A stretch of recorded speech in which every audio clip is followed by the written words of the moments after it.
बोलो सतगुरुदेव की जय हो।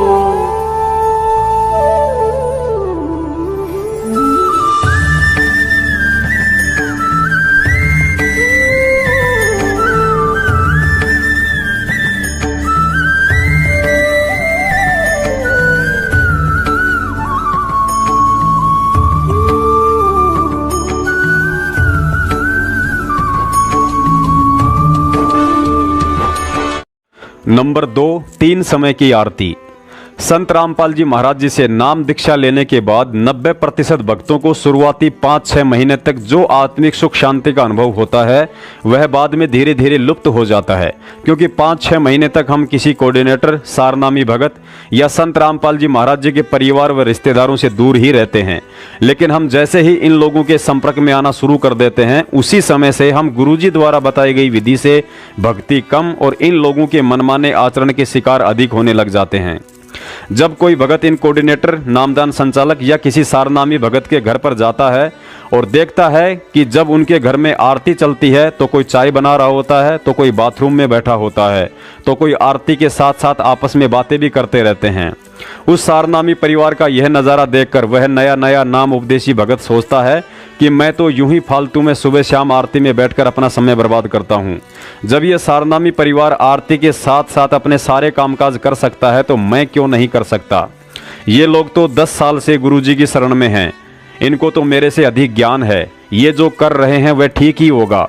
और उसी दिन से ऐसा सोचकर वह व्यक्ति भक्ति में शॉर्टकट अपनाने लग जाता है और इसी तरह धीरे धीरे देखा देखी में यह आग सब जगह फैल जाती है। गुरुजी कहते हैं, जिन हरि जैसा सुमरिया ताको तैसा लाभ, ओसा प्यास न भाग ही जब लग धसे न आब। अर्थात उसके बाद उस भगत को वैसा और उतना ही लाभ मिलना शुरू हो जाता है जिस मनमानी विधि से वह अपने से बड़े भक्तों को देखकर उनके जैसी भक्ति करता है। फिर कोई छोटी मोटी परेशानी आने पर अज्ञानता के चलते उसे भक्ति और भगवान में दोष दिखाई देने लग जाते हैं। जब एक व्यक्ति संत रामपाल जी महाराज जी से नाम दीक्षा लेता है तो उसे 3 समय की आरती के लिए एक छोटी सी पुस्तिका दी जाती है जिसे भक्ति बोध के नाम से जाना जाता है। इस भक्ति बोध के पेज नंबर 7 पर प्रार्थना नाम का चैप्टर है। पुण्यात्माओं, विचार करने की बात है, सारी सृष्टि का मालिक समर्थ कबीर साहब सतगुरु रूप में हम 2 कौड़ी के तुच्छ जीवों से प्रार्थना करते हुए कह रहे हैं कि सर्व परमात्मा सतगुरु प्रेमी आत्माओं से प्रार्थना है कि महाराज कबीर साहिब व गरीबदास जी की वाणी से यह नित्य नियम का गुटका आपके लिए छपवाया गया है ताकि शुद्धि पूर्वक नित्य पाठ करके आत्मा का कल्याण कर सकें। बंदी छोड़ कबीर साहिब व गरीबदास जी महाराज की वाणी में यह विशेषता है कि इसके नित्य पाठ से आत्मा में दुष्कर्म त्यागने व भगवान चिंतन की शक्ति आती है। बंदी छोड़ कबीर साहिब व गरीबदास महाराज की वाणी स्वयं सिद्ध है। इसके नित्य पाठ से ज्ञान यज्ञ का लाभ होता है। जिस प्रकार किसी व्यक्ति को सर्प काट ले और वह मूर्छित हो जाए तो गारड़ू सर्प काटने का आध्यात्मिक इलाज करने वाला व्यक्ति कुछ मंत्र पढ़ता है। कुछ समय में वह मूर्छित व्यक्ति होश में आ जाता है तथा जीवित हो जाता है। ठीक इसी प्रकार आत्मा पर दुष्कर्मों का विष चढ़ा हुआ है जिससे आत्मा काम क्रोध मोह वश होकर मूर्छित पड़ी है, जो वाणी का पाठ करने से होश में आ जाती है।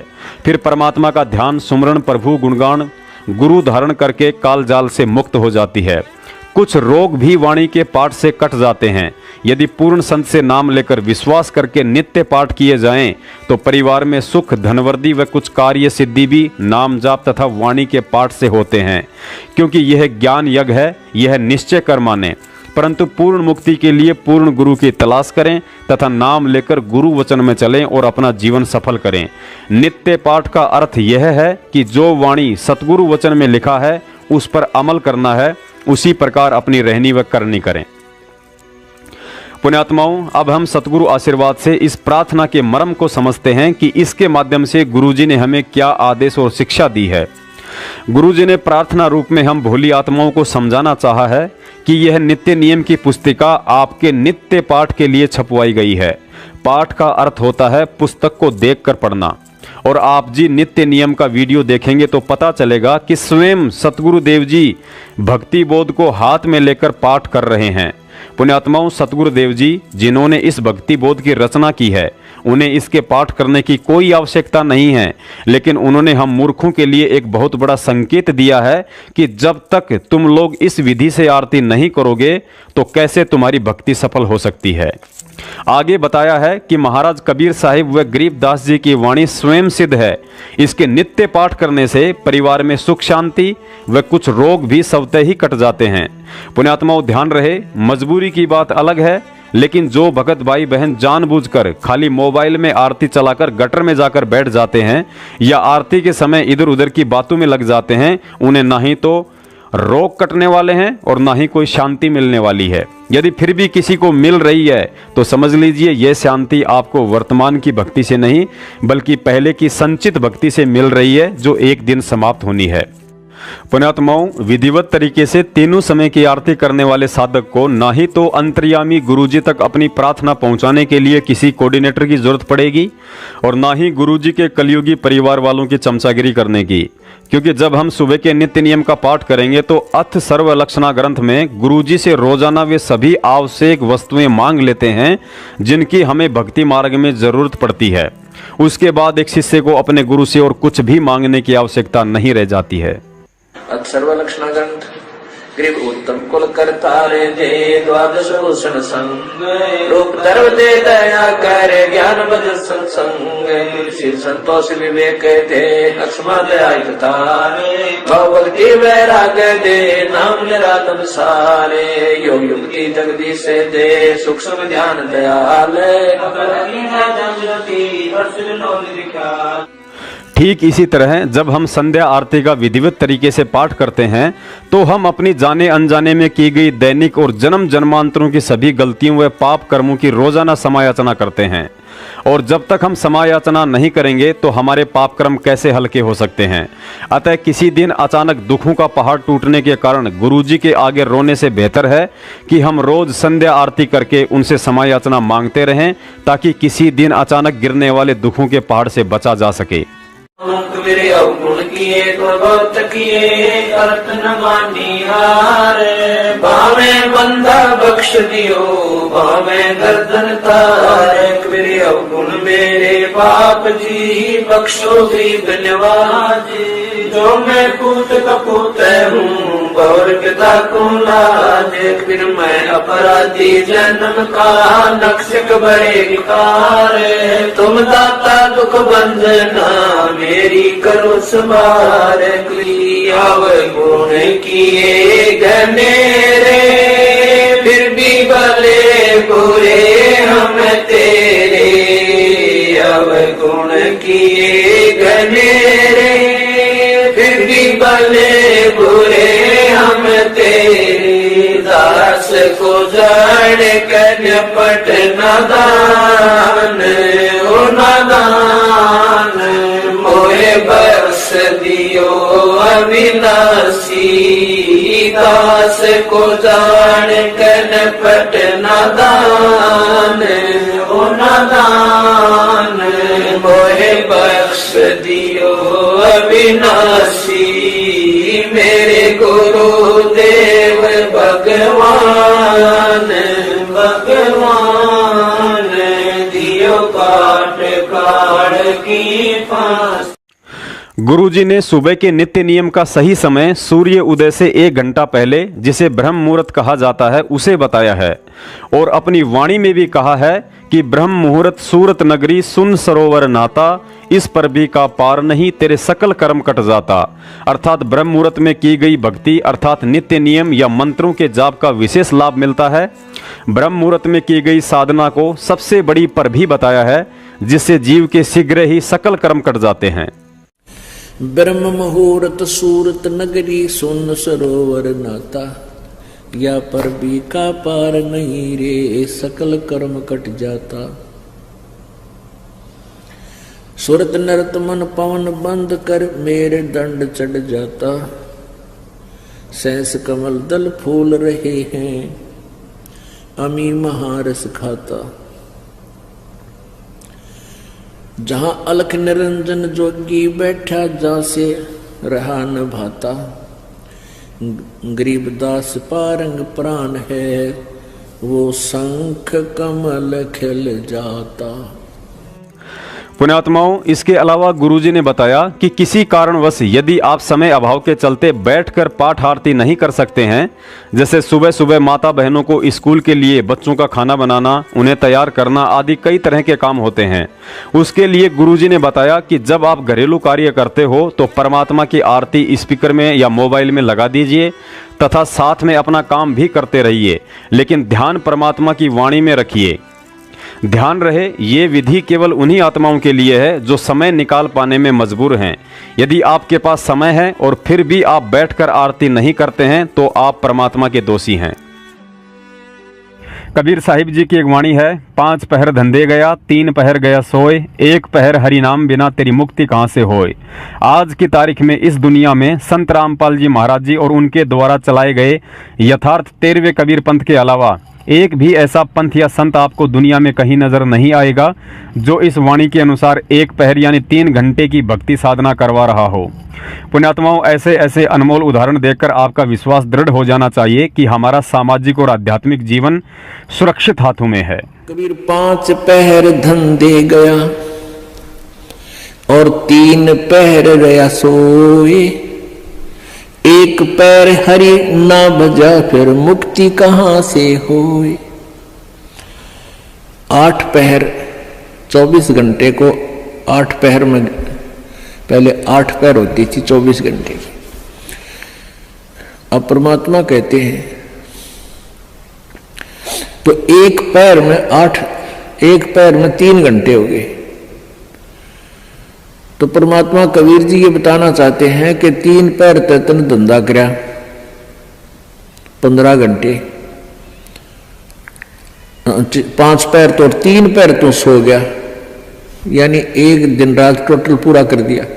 और 1 पैर हरि ना बजा, 3 घंटे भी भगवान को नहीं दिए तूने।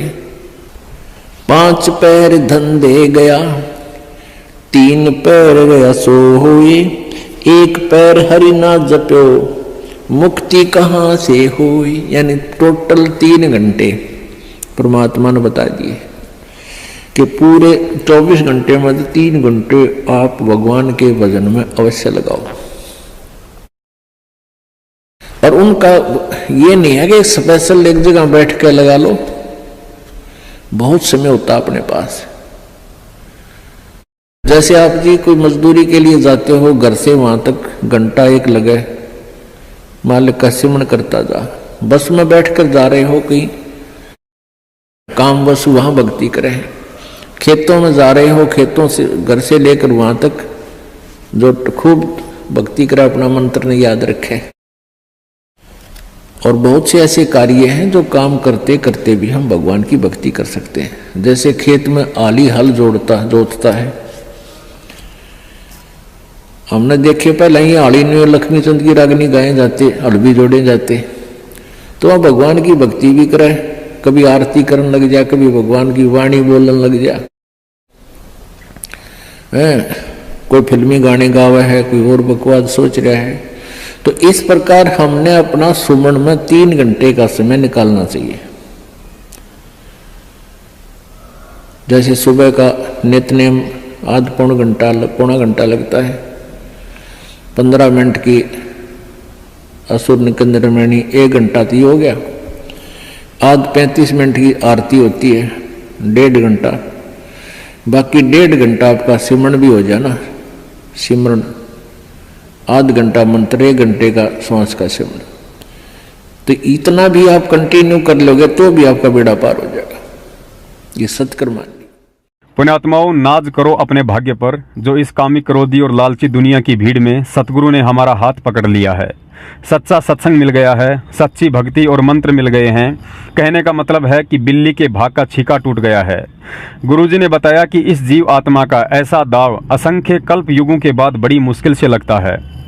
हमारा कलयुग की पिछली पीढ़ी में ऐसे समय में जन्म होना जिस समय परमेश्वर सतगुरु रामपाल जी महाराज सशरीर हों। इस समय की महत्वता को शब्दों में बयान करना किसी के लिए भी बेहद मुश्किल है, क्योंकि उपरोक्त विधि से 3 घंटे की मर्यादित भक्ति करने वाली आत्माओं के लिए यह अंतिम मानव जन्म है।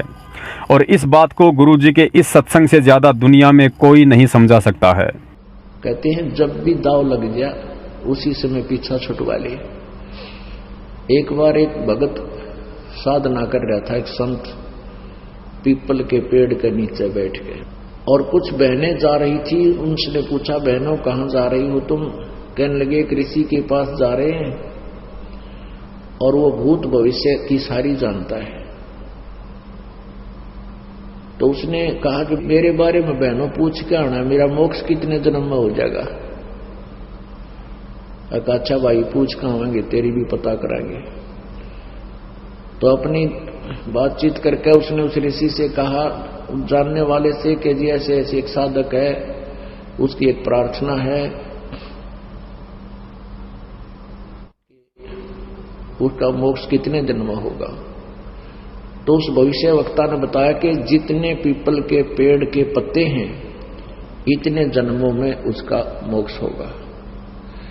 अब उन बहनों ने सोचा, भाई यदि उसको हमने यह बात बता दी तो उसका तो हार्ट अटैक हो जाएगा, वो तो बेचारा इच्छुक है भगवान की जल्दी मोक्ष हो मेरा। तो उन्होंने सोची उसके दूर से चलते हैं। वो दूर से जाने लगी, यानी 5-4 किले दूर से, यानी 1000 फुट की दूरी से दूसरे रास्ते से जा रही थी। वो भाग्या गया उनके पास, कहने लगे, बहनों मेरे बारे में पूछ कर आई तुम? वो कहने लगी, भाई पूछता है पर बाबा जी तू सहन नहीं कर सकता, अगना बहन बता दो, जो भी बताई है मुझे बता दो। वो कहने लगी, भाई जिस पेड़ के नीचे तू बैठा है ना, पीपल के पेड़ के, यूं बताया कि उसके जितने पत्ते हैं इतने जन्मों में तेरा मोक्ष होगा। वो तो डांस करने लग गया, नाच न बोले बे बुलाओ थारा। तो बोले, रे तू हंस नाच क्यों रहा है, तुम डरोना चाहिए था। नहीं, कम से कम अंत तक आ गया, अगे इस पीपल के पत्ते जितने हैं इतने दिन में तो होगा, मोक्ष तो होगा मेरा। कहने का भाव यह है, पुण्यात्माओं हमने इतने धक्के खत्यान हो लिए, और अब परमात्मा ने ये संतोष दिलाया था उस समय कि अपने बच्चों को रास्ता दूंगा, क्योंकि काल ने ये कहा था, सतयुग में परमात्मा आए थे जो पहली प्रथम बार, उसने वचन ले लिया था कि 3 युगों में, सतयुग त्रेता द्वापर में जीव कम ले जाना और कलयुग में आपकी मर्जी कितना ले जाना। तो परमात्मा ने ये सोचा था कि अब कलयुग में ही इनका मोक्ष करूंगा। तो पुण्यात्मा हमने ये इंतजार करना पड़ा कि शुक्र मनाओ कि आपके असंख्यों जन्म होकर अंत वाला जन्म आ लिया, आखिरी पत्ता आ गया, ये लास्ट पत्ता आ लिया, पीपल वाला नहीं समझ लो, और इब का चूकियो मत ना।